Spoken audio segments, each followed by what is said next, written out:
This is Atlantic Television Network. Welcome to Global News.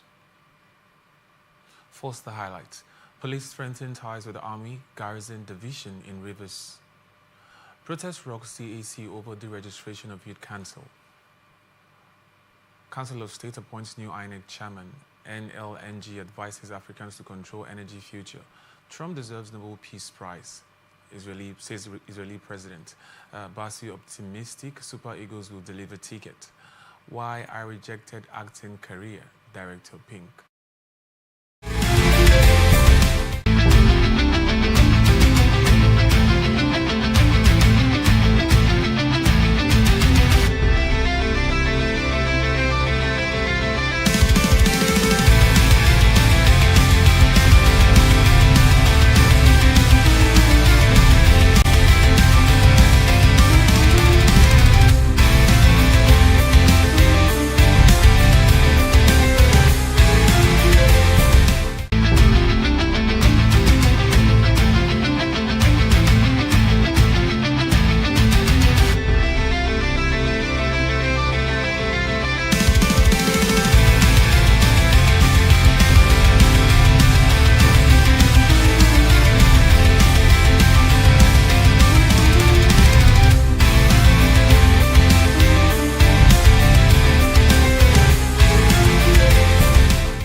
Commissioner of Police, River State Police Command, CP Olubenga A. Adepoju, played host to Brigadier General A. Bello, General Officer Commanding 6 Garrison Division, Sector 3, Joint Task Force JTF, South-South Operations Delta, SAFE at the Police State Headquarters in Port Harcourt to strengthen ties against crime in the state. A statement signed by the police PPRO, SP Grace Irene Coco, said the visit marked a significant step in fortifying the working ties between the police and the Nigerian Army in Rivers State. In his speech, Brigadier General Bello expressed his deepest gratitude for the reception, adding that his visit aimed at informing the CP of his assumption of duty as a new helmsman of the division, and also promised to build on the existing legacies of his predecessor and boost the working synergy between the two sister security agencies in the state. CP Adepoju, in his brief remarks, thanks the GOC and his entourage for finding time to visit him and describing it as very symbolic, and also acknowledging the Nigerian Army's contributions to restoring peace in the state and country at large. The visit, he said, was a broader strategic initiative to foster and solidify the existing synergy between the police force and the Nigerian Army, as well as the good working relationship between the two agencies towards protecting government infrastructures and critical assets, and also ensure a harmonious and peaceful environment in Rivers State. Oil spill from an 8-inch crude delivery pipeline at Oil Mining Lease 29 has polluted NIMBY communities around the Santa Barbara Rivers River in Bayelsa State. The OML 29 asset is operated by NIMBY Exploration and Production Company Limited, formerly Aito Eastern Exploration and Production Company Limited, and the leak at Tora area in NIMBY occurred on October 1, discharging a yet-to-be ascertained volume of crude stressed into the Santa Barbara River and surrounding areas, according to a letter to the operator of OML 29 by the legal counsel to the OPU NIMBY Kingdom, signed by Mr. Iniro Wills, managing partner of Entefe Smith and Wills. The spill has adversely impacted the people who depend on the Santa Barbara River. These recurring incidents, often attributed to equipment failure on pipelines operated by companies like Owando and Shell, have resulted in frustration of the people of NIMBY and other communities over inadequate cleanup, lack of relief, and the spread of pollution into streams, creeks, and farmlands. Residents of the riverine communities of Ogborodo in Warri Southwest local government area of Delta State have appealed to the federal government and the international oil companies operating in the area to urgently wade in and provide the communities with world-class shore protection. They maintained that the call had become imperative to insulate them from the incessant threats of the ocean surge as the persistent ocean surge is gradually washing away the communities. A statement by the communities at a tripartite press conference held at Ode, Ogborodo by the Ogborodo Community Management Committee, Ekbere Alemeje Women Traders Association and Ogborodo Community Youth Development Body respectively. Spokesperson for the Ogborodo riverine communities of Ode, Ogborodo, expressed worry over alleged threats to the security, peace and unity currently being enjoyed by indigents and residents of the community.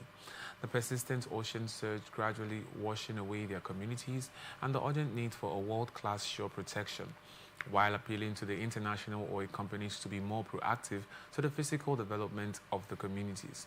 They lamented that after decades of operation in their land, the international oil companies, IOCs, are yet to make positive impact on the physical development of the communities. The communities therefore demand that NUPRC should without further delay implement the report of the NBC Committee on host communities within the 500 meters buffer along the coastlines of the affected states and formally communicates the recognition of the communities as host communities and facilitates the setting up of the host community development trust as provided by law. Nigerian Midstream and Downstream Petroleum Regulatory Authority, Eket Field Office, has sealed 5 filling stations in Uyo, Akwa Ibom State, including that of the Chairman, Petroleum Products Monitoring Committee, PPMC, in the state. Mr. Godwin Epo, the state coordinator, Mr. Ikechukwu Eseka, who disclosed this to newsmen in Uyo after a 2-day routine surveillance operations, said the filling station of the PPMC was sealed due to non-possession of an operating license and selling of products illegally. Eseka wondered where the PPMC chairman obtained his products from since he does not have operational license, even as he suspected diversion of products, adding that the other 4 filling stations were sealed for various infractions, such as under-dispensing, poor housekeeping and modification of station, rebranding without obtaining the necessary approvals from NMDPRA. The state coordinator also said the filling stations would remain sealed until they pay necessary fines to the federal government. Abia State House of Assembly has taken a major step to regulate the activities of house agents in the state and stop arbitrary hikes in house rent. This follows the passing into first reading a bill sponsored by Egworonu Mandela Obasi, representing Ohafia North, and the passing into second reading of another bill sponsored by Deputy Speaker Austin Ukeze Merigini, who represents Umuahia East constituency. The bill, when passed into law, will make all property agents in Abia State to register with the Ministry of Housing, and collecting rent from multiple tenants for the same property will become a criminal offense, adding that a maximum agent's fee will be fixed at 5%, while landlord cannot demand and tenants cannot pay rent exceeding 6 months in advance. According to the bill, exploitation of the people through unnecessary charges will be checked as a violation of the law when passed, and the bill streamlines property recovery for landlords with non-compliant or defaulting tenants, as tenants must present proof of rent and utility bills payments when filing or appealing tenancy-related cases. The bill, however, said the tenants can challenge unnecessary rent increases in court and cannot be evicted while such cases are pending in court. Anambra State Governor Professor Chukwuma Soludo has assured the Ogidi people in Idemili North local government area of the state's government intervention if the flood issue that has plagued the community. The governor, who was received by the community leaders led by the traditional ruler Igwe Alex Onyido, gave the assurance on a visit to the flooded areas of the Ogidi community, where some houses located in flood-prone areas of Ogidi were submerged by flood following several hours of downpour that occurred in the state on Tuesday. The downpour that started in the early hours also caused heavy flooding on major roads and shops in the area, bringing both commercial and economic activities to a standstill and also trapping motorists and other road users who remained indoors, and flood waters at the artificial lake at Ukuoji along Old Road Ogidi reached their brim, and many houses and farmlands located in flood-prone communities of Ogbaru local government area were also submerged.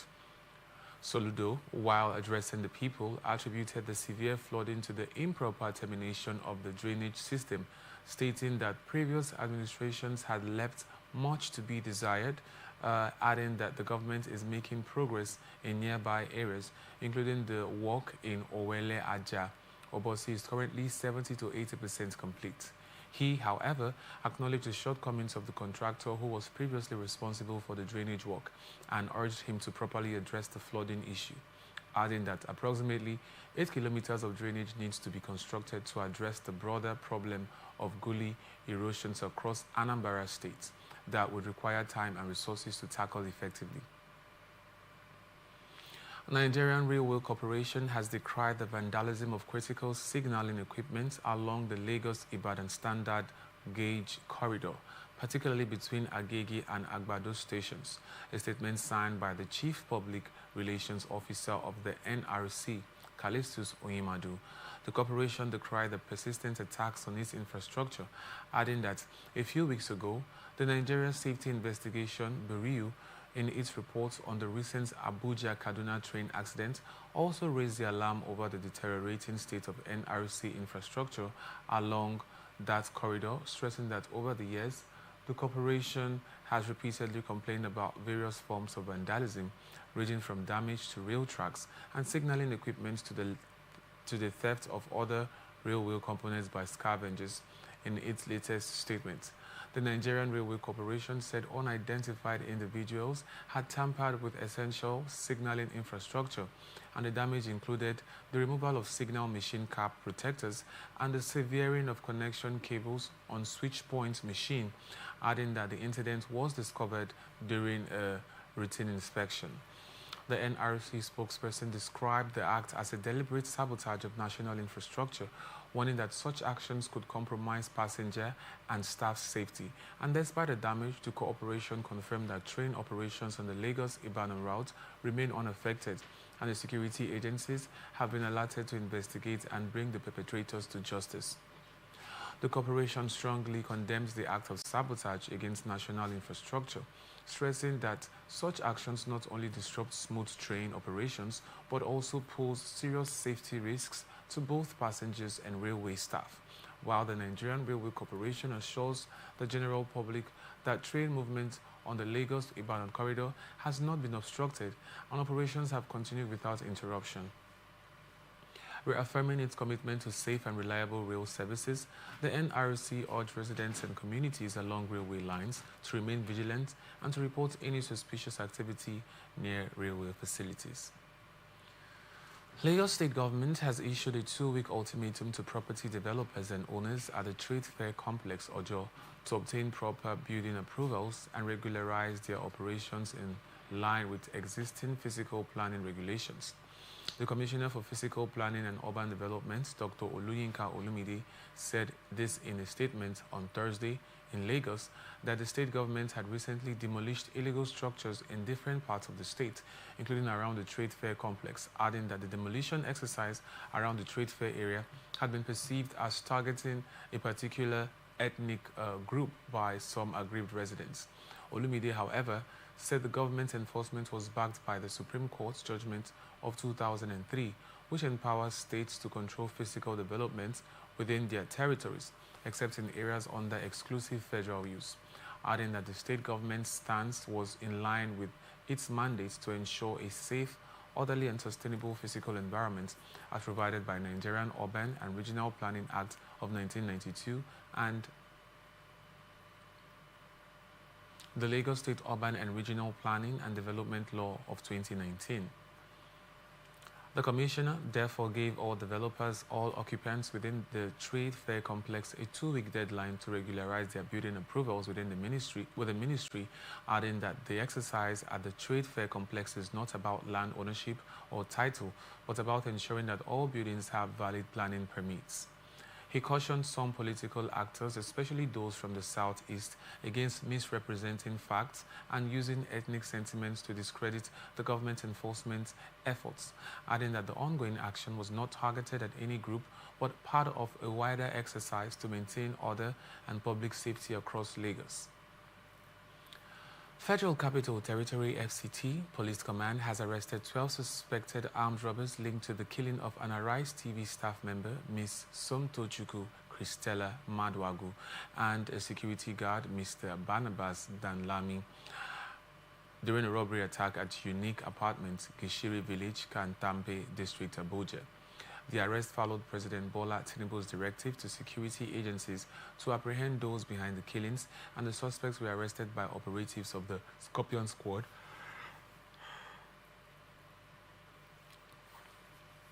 led by ACP Victor O. Godfrey, after being tracked through digital and reconstructive intelligence. The incident occurred on September 29, 2025, when the victims were murdered during a robbery at their residence, and the suspects were identified as Shamsuddin Hassan, Malum Fashi, Katsina State; Hassan Isa, 22, Zaria, Kaduna State; Abubakar Akamu, 27, Musawa, Katsina State. Sani Sidrajo and others were apprehended shortly after the incident, and they confessed to their roles in the killings. Shamsuddin also admitted of shooting the security guard, while Siraju claimed he tried to hold Madwagu as she fell from the third floor, while some of the suspects allegedly shared 200,000 naira each from the proceeds of the robbery. Police said recovered items from the gang included one fabricated AK-47 rifle, 36 rounds of live ammunition, one locally made pistol, one pump-action gun, 2 cartridges, 4 mobile phones, 2 knives, a cutlass, and 9 torchlights. The police said all 12 suspects are in custody and have confessed to the crimes, while the FCT Commissioner of Police commended the Scorpion Squad for their swift action and assured residents that the command would sustain its operations against violent crime in the territory. Scores of young Nigerians under the aegis of the National Youth Council of Nigeria have staged a protest at the headquarters of the Corporate Affairs Commission (CAC) in Abuja over the Commission's recent deregistration of the council. The demonstration, led by NYCN President Ambassador Sukubo Sarah Egbe Sukubo, marks the launch of a 30-day continuous protest demanding the reversal of the deregistration and the removal of CAC Registrar General Hassan Ishaq Magaji, Senior Advocate of Nigeria. The protesters accused Magaji of acting while a legal case on the matter was still pending in court, adding that the protest followed a declaration by the Federal Ministry of Youth and that the CAC had withdrawn NYCN certificate of registration and appointed a caretaker committee to manage its affairs, despite ongoing proceedings at the Court of Appeal. The angry protesters were carrying placards with inscriptions such as Registrar General must go, respect court orders, and deregistration of NYCN is a security concern, and further blocked access roads to the CAC headquarters while chanting solidarity songs. Addressing journalists, Sukubo said the deregistration raised serious concerns about respect for the judicial process, adding that the protest would continue nationwide for 30 days until the NYCN is reinstated.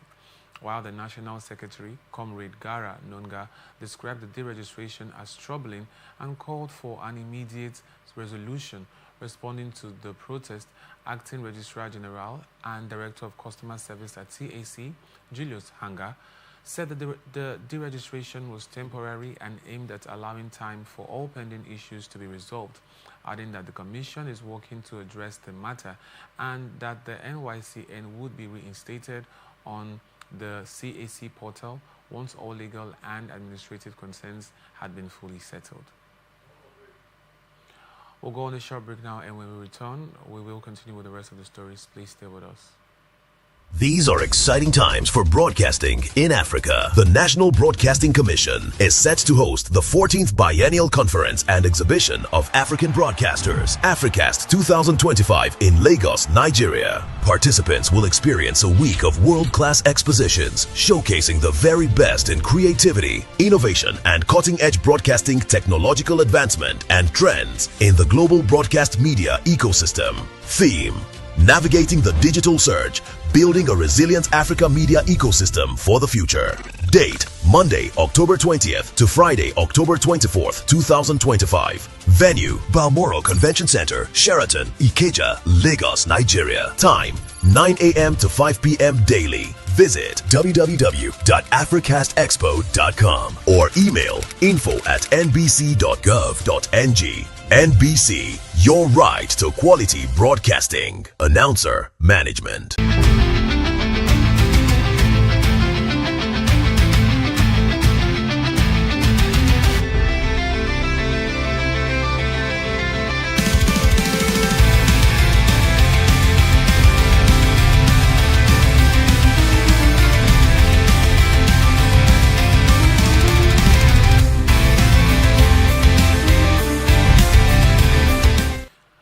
Welcome back and thank you for staying with us. Now to the rest of our stories.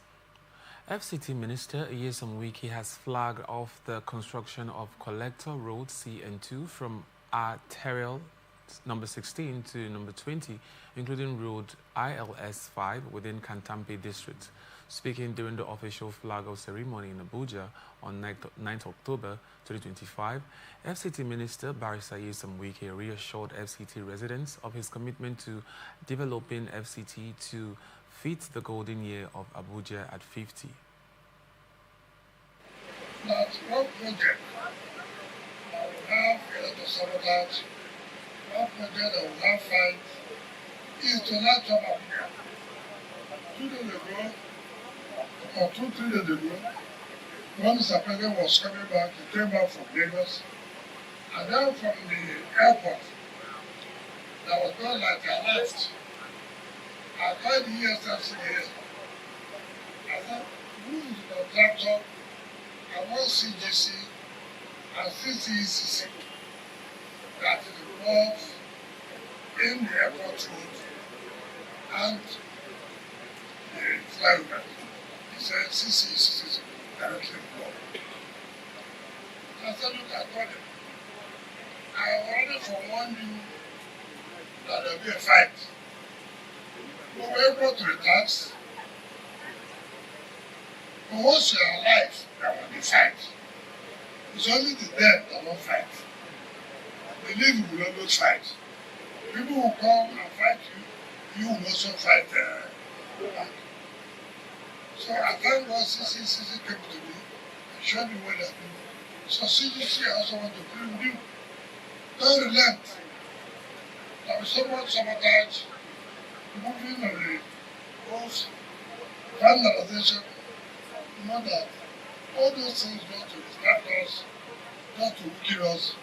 But I can assure you, I and our team, we are very determined. We are very, very determined. But I think that one project we must achieve. This laptop Abuja must achieve it. So please do what you can to see that by February next year, when Abuja will attain the golden age of 50 years. Some of us have been very lucky. We are golden governors, we are not golden ministers. Presenting the project overview, the Executive Secretary Engineer Richard Dauda highlighted the significance of the project to the residents. Your Excellency, the Collector Road CN2 is an inter-district route that connects Mabushi District to Katampe District and allows for movement within the various neighborhoods of the district.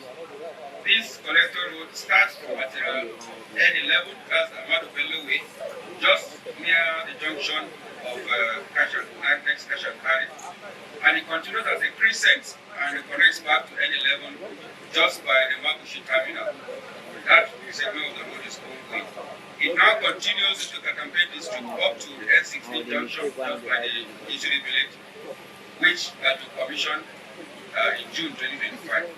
The third segment of it is now being flagged off for construction to complete the collector road CN2. Your Excellency, the work consists of construction of this collector road as well as ILS 5 within Katampe district, totaling over 3.8 kilometers, who are already mobilized to site and have commenced work to ensure timely completion of this project. The road, when completed, will improve accessibility of residents within the district, reduce travel time, and also improve security in the area. Job opportunities will also avail during the construction phase. Kaduna State Police Command has arrested 26 suspected kidnappers and recovered 4 fabricated firearms, several dangerous weapons, and part of a ransom allegedly paid to abductors in different operations across the state. The arrest followed a series of coordinated raids by police operatives and local vigilance groups between October 3rd and 5, 2025, targeting kidnap gangs operating in Anchao, Ikara, and Makafi local government areas. A statement by the command spokesperson, DSP Mansar Hassan, on Thursday said the operation conducted in collaboration with the Kaduna Vigilance Service was part of ongoing efforts to rid the state of banditry and kidnapping, adding that the first breakthrough came on October 5 when patrol teams from the Anchao division, acting on credible intelligence, stormed a suspected kidnapper's hideout and arrested 6 suspects, including one Jibrin Abubakar alias Oga. The suspect, who was found in possession of 2 locally made revolver rifles, reportedly confessed to masterminding an earlier armed attack on the residence of local businessman in the area. And during the raid, 14 suspects, including one Bello Umar, who had previously been charged to court for kidnapping, were arrested. Police also recovered several cutlasses and other dangerous weapons from the scene. The Commissioner of Police, CP Rabiu Mohammed, have commended the operatives for their professionalism and resilience, describing the operation as another significant stride in the state's war against kidnapping and violent crimes, and also reaffirmed the command's commitment to ensuring that Kaduna remains unsafe for criminals, intensify intelligence-led operations, as well as strengthen collaboration with local communities and ensure that every perpetrator of violence faces the full weight of the law. Mohammed also appealed to residents to continue sharing timely and credible information that could aid ongoing security efforts across the state.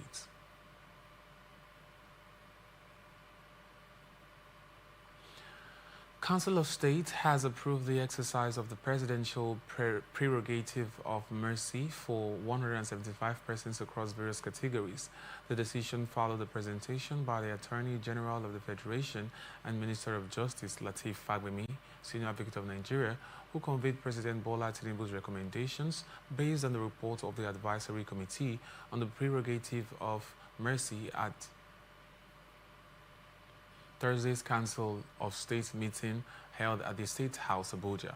Although the full names of the beneficiaries are yet to be published, the pardons were granted to one of Nigeria's founding fathers, Herbert Macaulay, and former FCT minister in the Babangida regime, Major General Maman Vatsa, retired, as well as members of the Ogoni 9 and Ogoni 4 are also beneficiaries. The meeting, chaired by President Tinubu, also ratified key appointments, including Dr. Aminu Yusuf from Niger State as chairman of the National Population Commission and Tonj Bola Rafa as special commissioner representing Yobe State in the commission, and both appointments received unanimous approval. Presidency has disputed the latest economic reports by Nigeria's biggest multilateral lender, the World Bank, which estimated that 139 million citizens were living in poverty, describing the figure as unrealistic and detached from the country's economic realities. President Bola Tinubu's Special Advisor on Media and Public Communication, Sunday Dare, said in a post on his official X handle that the poverty figures must be properly contextualized. within the limits of global poverty measurement models, adding that Nigeria values its partnership with the World Bank and appreciates its contributions to policy analysis that must be properly contextualized. The presidency said the 139 million figure was derived from the global poverty line of $2.15 per person per day and should not be mistaken for an actual headcount of poor Nigerians. He also said what truly matters is not the static figure but the direction of change, adding that Nigeria's economy is now on a recovery and reform trajectory, driven by policies designed to ensure inclusive growth and social protection, while the current administration had expanded a number of welfare and intervention programs aimed at cushioning the impact of recent reforms, as well as laying the groundwork for long-term prosperity. The presidency also said the Tinubu administration was tackling Nigeria's poverty challenge by addressing the structural distortions that have constrained productivity and inclusive growth for decades, and cited ongoing reforms such as fuel subsidy removal, exchange rate unification, and the fiscal reallocation of funds toward productive sectors, describing them as painful but necessary choices to fix the root causes of poverty rather than its symptoms.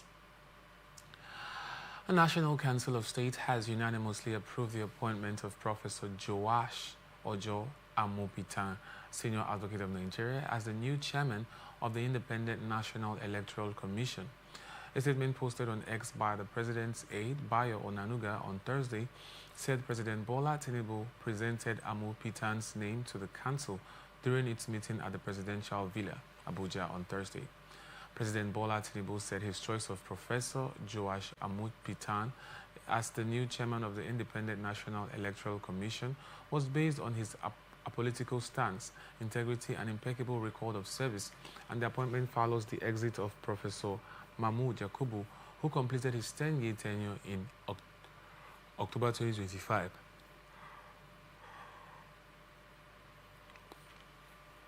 Tinubu told council members that Amopitan, a professor of law from Kogi State, North Central Nigeria, is the first person from the state to be nominated for the top electoral job, and council members, including serving and former leaders, backed the nomination, describing the professor as a man of proven integrity. Kogi State Governor Usman Ododo said Amopitan's track record reflects a deep commitment to justice, knowledge, and national service, and following the council's approval, the president is expected to transmit Amopitan's name to the Senate for screening and confirmation in line with constitutional provisions.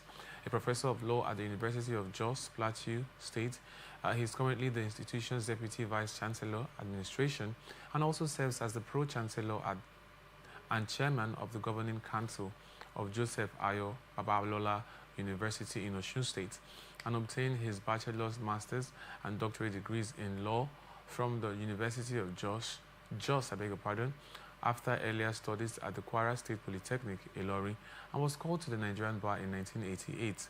Amopitan has built an expensive academic and administrative career spanning over three decades. Beyond academia, Amopitan has served on several boards, including Integrated Diaries Limited in VOM, the Nigeria Institute of Advanced Legal Studies, and the Council of Legal Education. He was also a board member of Reese Oil Limited, Abuja, between 1996 and 2004, and the Kogi Bond Scholar, described by his colleagues as a jurist of quiet influence, is married with 4 children, and when confirmed by the Senate, Amopitan will become Nigeria's 15th INEC chairman. Nigerian Senate has officially declared the defection of Senator Chukwu during plenary, signaling another shift in the makeup of the 10th National Assembly. Senator Chukwu, representing Enugu East Senatorial District, said his decision to leave the Labour Party was prompted by what he called disorganization within the party. Senate President Godswill Akpabio responded by urging opposition parties to restructure and present credible alternatives, warning that their current disunity threatens the country's democratic vitality. Good lives on earth. I want a strong and vibrant opposition in Nigeria, but where they are not able to organize themselves and all the political parties are in tatters, then the right thing for them to do is to join me and join Mr. President so that we can together move this country forward. We are not going to have one-party system. That is why INEC is registering more parties. Please put your house in order. I have been looking at the way you are getting depleted on a daily basis, and I am in total sympathy with what is going on. The PDP is on the ground, the umbrella is torn, the Labour Party is scattered, the Accord Party is double, ADC crashed, ADC even crashed before it took off. So I would like to give you a right of response, not to lament on the loss of Senator Kelvin Chukwu, but to congratulate my colleagues on this side of the aisle on gaining a strong senatorial district in Enugu, and that's Enugu East of Enugu State.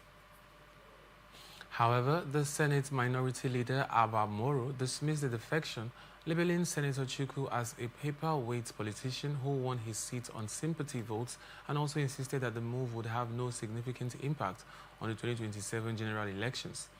Senate Leader Opeyemi Bamidele linked the growing support for the APC to the current administration's effective management of the economy. My brother and friend, Kevin, who has just left the third row here to go to the last row there.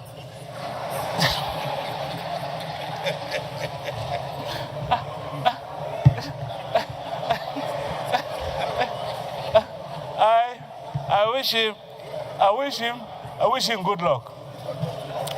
But Mr. President, when it was announced that he was going, and he said he had made adequate consultations, I asked a question. Who has he consulted? Because he didn't talk to me. And I do know that because all politics are local, my brother came here on the obedient movement. He came here on a sympathy vote because an accident happened. Home and abroad, prices of goods in the market are showing that this government is working.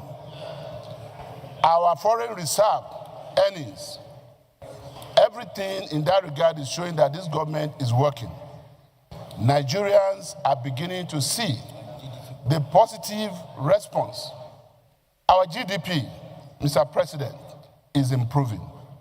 So if you see a distinguished Senator Kelvin Chukwu writing to this Senate, not just to say he was cross-carpeting from Labour Party to APC, but giving the reasons.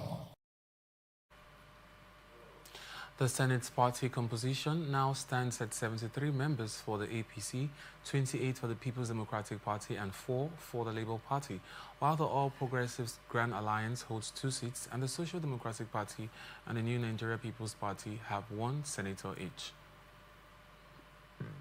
House of Representatives has deliberated on a new bill aimed at tackling criminal activities in the country, particularly kidnapping and banditry.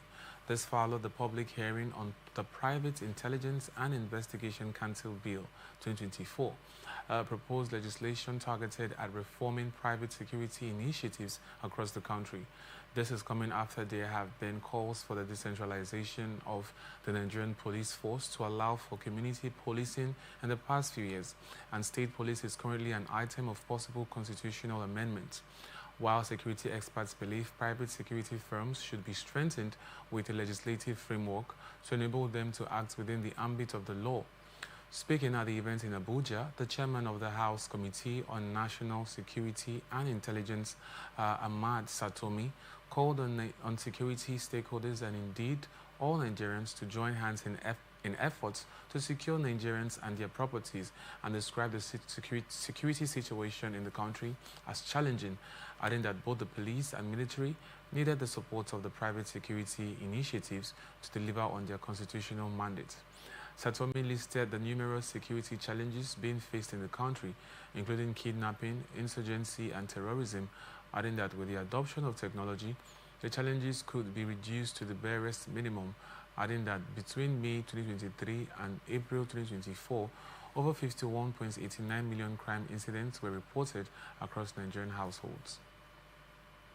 House of Representatives has mandated its relevant committees to investigate the non-functionality of state-owned petroleum refineries in Port Harcourt, Warri, and Kaduna, despite the reported expenditure of about $18 billion on their rehabilitation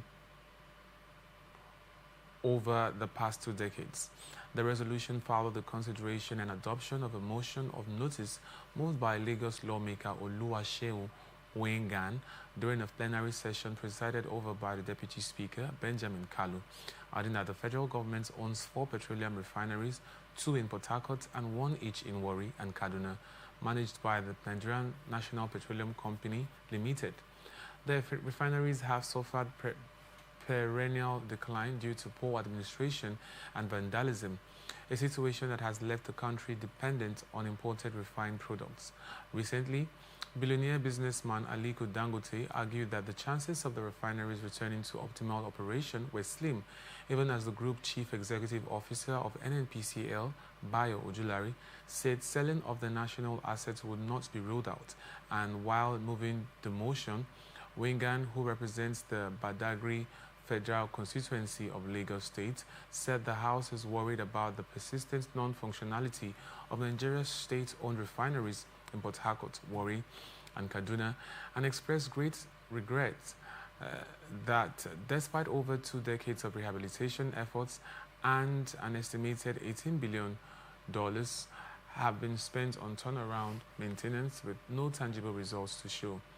According to the Lagos lawmaker, Nigerians are worried that despite consistent annual budgetary allocations over the years, there is no verifiable evidence of substantial rehabilitation outcomes, representing a gross misuse of public funds and a betrayal of public trust, particularly following the removal of the petrol subsidy by the current administration, which underscores the urgent need for operational refineries to mitigate economic hardship.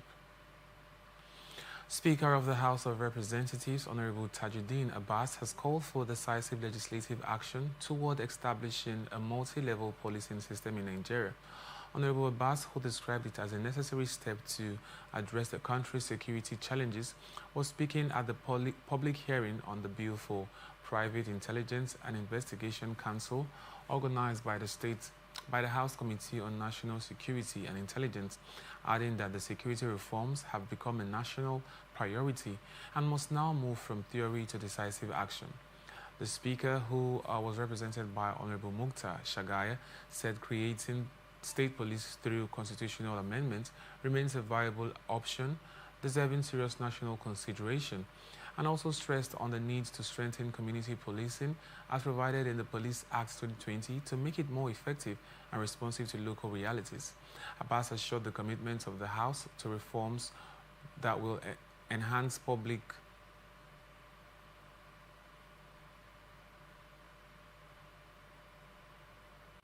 safety and strengthen Nigeria's overall security architecture, adding that the National Assembly's focus on security-related legislation, including the proposed Private Intelligence and Investigation Council bill, underscores its determination to provide a legal framework that promotes accountability, professionalism, and collaboration among both public and private security actors.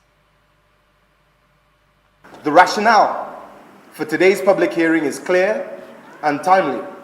The bill before this committee seeks to develop a regulatory framework for overseeing private intelligence and investigation firms, ensuring that they operate ethically, responsibly, and within established professional standards.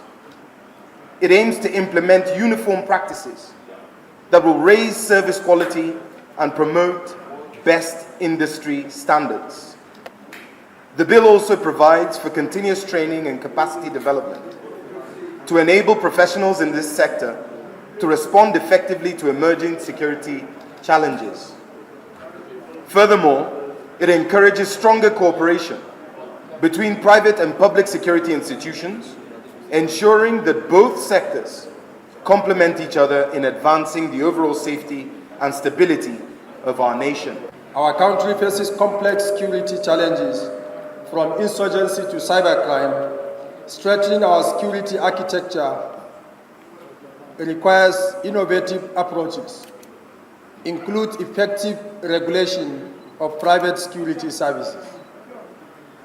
In 2024, the Nigerian Bureau of Statistics, NBS, reported a staggering 51.89 million household crime incidents between May 2023 and April 2021, with kidnapping alone accounting for 2.2 million incidents and 2.23 trillion ransom payment during the same period.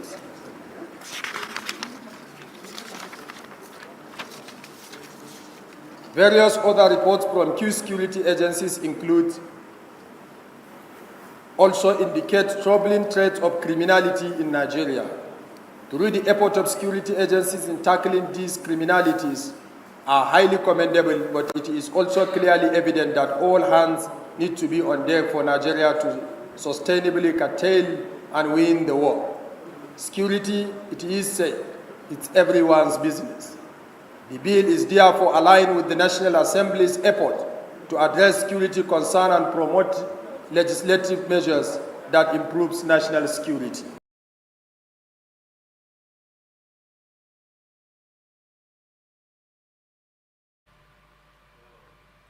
And now to our business news.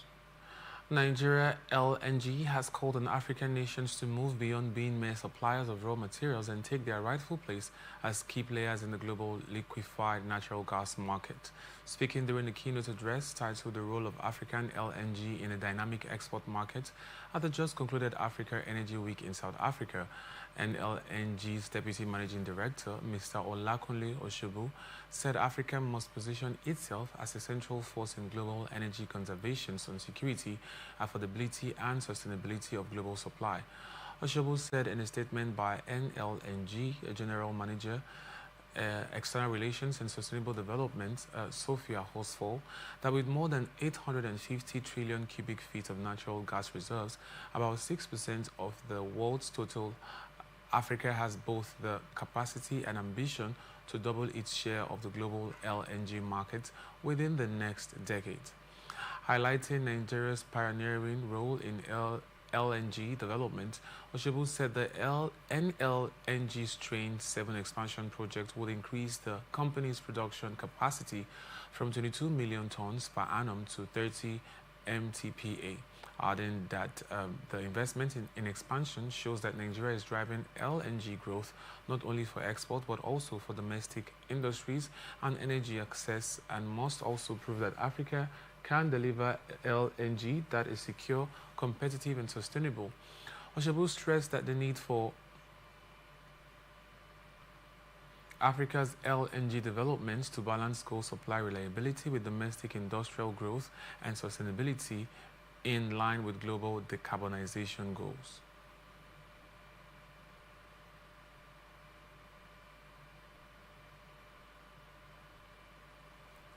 And now to our international tidbits.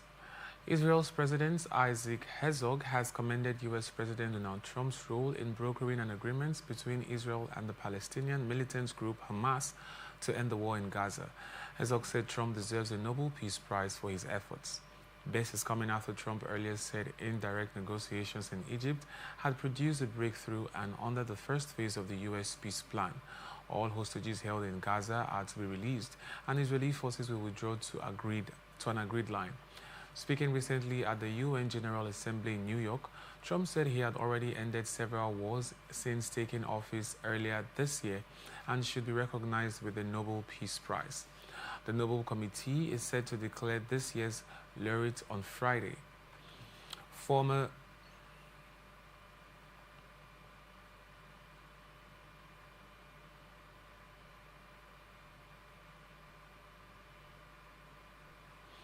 And now to our sports news.